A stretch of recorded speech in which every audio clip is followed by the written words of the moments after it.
said, this week in Bethany. But we would not believe, even though the funeral ointment filled the air. Vinegar Boy listened and wondered. It must be true that Jesus had known that he was going to die. For this reason I came into the world, he had told Pilate. Simeon warned me, John. Oh, so long ago he warned me. John spoke over her head to the boy, explaining, Simeon was an old priest in the Holy Temple years ago. The Lord had promised him that he would live to see Israel's Redeemer. When Mary took Jesus there after his birth, Simeon lifted him and declared, Behold the salvation of Israel.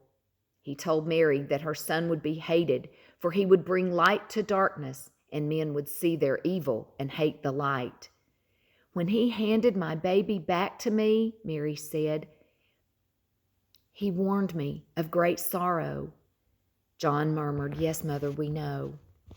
He saw the boy waiting for him to go on, and he continued, She has always dreaded this prophecy. The sword that pierces him will pierce thy own soul also. Always she has lived with the fear of his death. During these weeks of tumult against him, she has died 1,000 deaths. He looked at my baby, Mary said, and he knew that he was the promised child.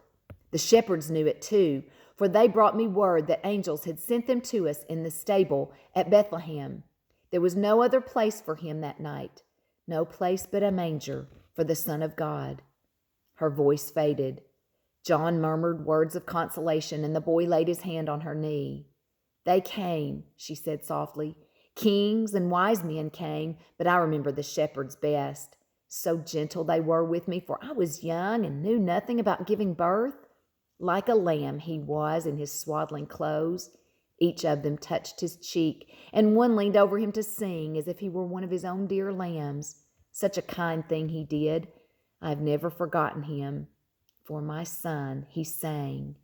She began to hum, rocking as she sang. John turned away, his shoulders shaking with heavy sobs. Vinegar Boy laid his head on Mary's lap. He felt the folded thickness of her mantle beneath his ugly cheek. So this is the way it would have been. The lullaby he had never heard from a mother's lips. The humming ceased. He felt Mary's hands beneath his chin. She lifted his face. Her eyes had lost their faraway look.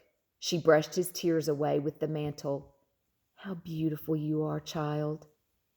Unbelievable. Yet she had said it.